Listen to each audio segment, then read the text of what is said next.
오늘 말씀의 주제는 제자를 삼기 위한 사역에 관한 내용입니다. 우리는 지금 제자로 삼아라는 시리즈 설교를 하고 있는 중입니다. 우리는 그동안 제자로 삼아라는 주제로 여러 가지를 나눴습니다.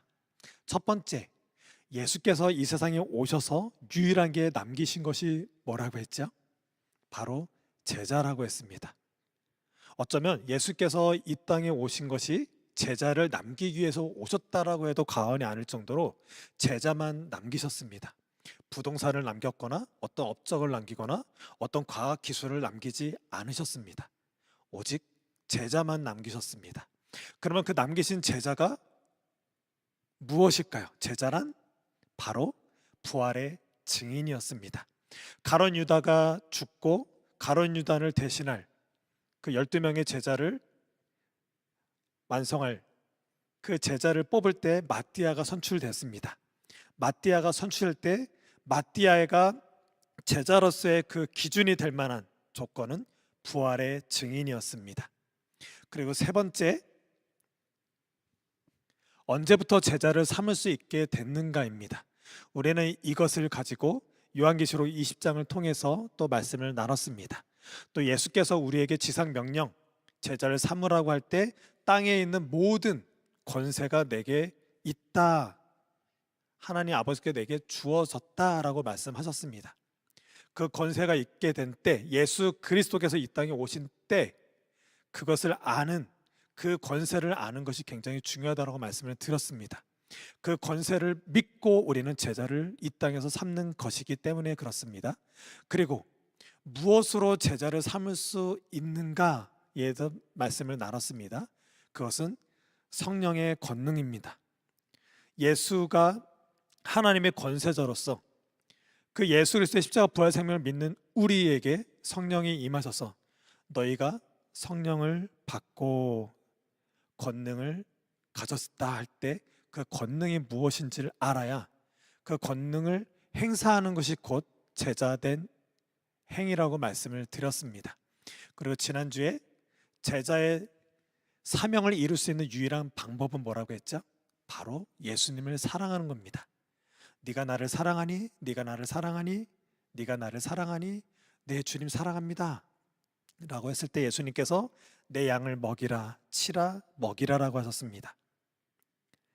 하나님의 양을 먹이고 칠 수 있는 유일한 방법은 예수님을 사랑하는 것밖에는 없습니다. 그래서 우리가 사역을 한다고 할 때는 예수님을 너무나도 사랑했을 때야 비로소 우리의 행동이 나가게 돼 있습니다. 우리가 그동안 이 5가지 내용을 나눴고요. 그리고 오늘은 이 제자됨을 가지고 이제 사역을 함에 있어서 어떤 사역을 하여야 하느냐라는 거예요.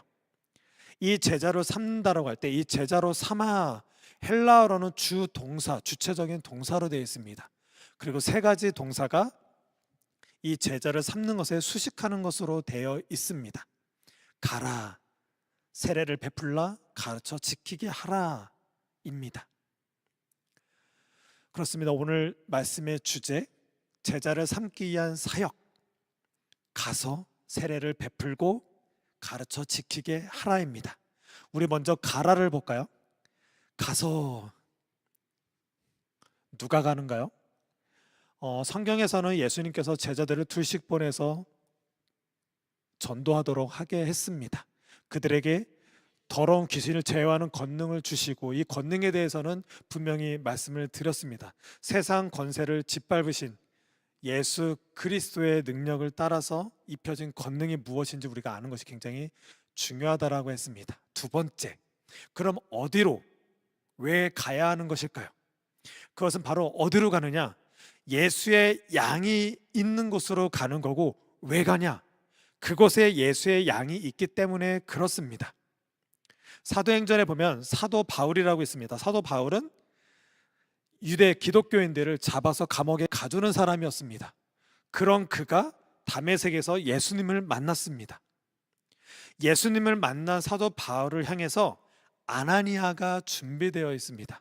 아나니아는 사도 바울이 어떤 사람인지를 아는 사람이에요. 그에게 가서 자기도 붙잡을까 봐 걱정을 했을 것이고 또 유대 기독교인들을 잡아서 감옥에 가두는 사람을 그에게 어떠한 하나님에 대한 가르침을 주기가 싫었을 거예요. 하지만 예수님을 만난 사도 바울은 예수님의 양이 되었고 그 양을 위해서 아나니아가 준비되어서 아나니아를 보냅니다. 아나니아에게 그렇게 말합니다. 이방인을 향한 내 택한 그릇이다. 그래서 사도 바울은 훗날 이방인을 향한 사도가 되게 됩니다. 우리가 어디로 가는가? 예수의 양이 있는 곳으로 가는 거고, 왜 가느냐? 그곳에 예수의 양이 있기 때문에 우리는 그곳을 가게 되는 것입니다. 그리고 세 번째, 어디까지 갈까요? 오늘 말씀에 너는 가서 모든 민족을, 그리고 우리 지난주 나눴던 것처럼 땅 끝까지 가게 되는 것입니다. 우리가 간다라면 이렇게 어디로 가고 왜 가고 내가 누구로 인해서 가야 되는지가 우리는 분명히 알아야 합니다. 이것은 곧 교회를 의미하는 거예요. 예수께서는 둘씩 짝지어서 보냈다. 교회를 보내시는 겁니다. 그리고 예수의 양이 있는 곳, 교회가 되게끔 하는 거고, 땅 끝까지 교회가 세워지지 않을 곳은 없다라는 것입니다. 우리가 제자를 삼는다는 것, 하나님께서 만드신, 주는 그리스도시요 살아계신 하나님의 아들이심을 고백하는 그들의 모임 가운데 있는 그 교회를 위해서 이렇게 우리를 가게 하시는 것입니다. 그리고 두 번째, 세례를 베풀고, 세례는 어떤 것이냐면 구약에는 할례라는 게 있었습니다. 신약에서는 구약의 할례를 가지고 와서 이제 세례를 이제 풀이합니다. 구약 때 그 하나님의 백성의 그런 표로 남자들에게 할례를 행했습니다. 표피를 벗겨냈습니다. 이것은 곧 벗겨낸 표피를 다시 붙일 수가 없습니다. 하나님의 언약된 백성들은 결코 어떤 누구도 취소시킬 수 없고 변경시킬 수 없다라는 것입니다. 어떤 누군가에 의해서 변화도 될 수 없고 하나님 스스로도 변경하지 않으십니다. 그런 의미로 이 세례가 와 있습니다. 첫 번째 왼쪽에 있는 사진은 중고등학교 배지예요. 우리가 어떤 학교를 입학하게 되면 그 입학했다 그 학교의 학생이라는 증표로 배지 수여식을 합니다. 이것이 바로 세례식이에요. 이것은 곧 그 학교에 들어가서 배지를 받았다라는 건 그 학생, 그 학교의 신분답게 살라는 의미입니다. 그런 학교의 학생으로서 살겠다라는 뜻입니다. 그리고 오른쪽에 있는 사진은 결혼 반지예요. 남녀가 서로 약속 가운데 언약 가운데 결혼을 했습니다. 그리고 반지를 끼게 되죠. 반지는 당신과 나는 부부로 맺어졌고 우리는 이렇게 살아야 될 사람들입니다 라고 이렇게 반지를 끼게 됩니다. 성경에서는 예수님은 우리의 신랑이라고 우리는 그의 신부라고 했습니다. 오직 예수 그리스도로 말미암아 우리가 저 하나님 나라에 들어갈 수 있다는 것, 그 증표가 바로 세례라는 것입니다. 이것도 곧 교회를 의미하고 있고요. 이런 세례를 받은 자들은 그러니까 세례 받았네, 교회 다니니까 예수 믿으니까 세례 그냥 받는 게 당연한 거 아니야? 이것으로 끝나는 것이 아니라 세례를 받았다라는 건 곧 우리가 이 땅에서 수많은 예수를 믿지 않는 사람들과 똑같은 방식으로 형식으로 사는 것 같지만 우리는 전혀 다른 신분에서 전혀 다른 세상의 차원으로 살 수 있게 됐다라는 것입니다. 그것이 바로 갈라디아서 2장 20절이죠. 우리 다 같이 한 목소리를 읽겠습니다. 시작. 내가 그리스도와 함께 십자가에 못 박혔나니 그런즉 이제는 내가 사는 것이 아니요 오직 내 안에 그리스도께서 사시는 것이라. 이제 내가 육체 가운데 사는 것은 나를 사랑하사 나를 위하여 자기 자신을 버리신 하나님의 아들을 믿는 믿음 안에서 사는 것이라. 아멘. 굉장히 중요한 겁니다. 세례를 베풀라고 할 때 그냥 베푼 것이 아니라 오늘 말씀에서 아버지와 아들과 성령의 이름이 중요한 거예요. 세상에는 이런 아버지와 아들과 성령의 이름으로 무엇을 주거나 무슨 어떤 자격 조건이거나 신분의 변화가 일어난 것이 없습니다. 오직 우리 기독교에서만 아버지와 아들과 성령의 이름으로 세례를 준다라고 할 때는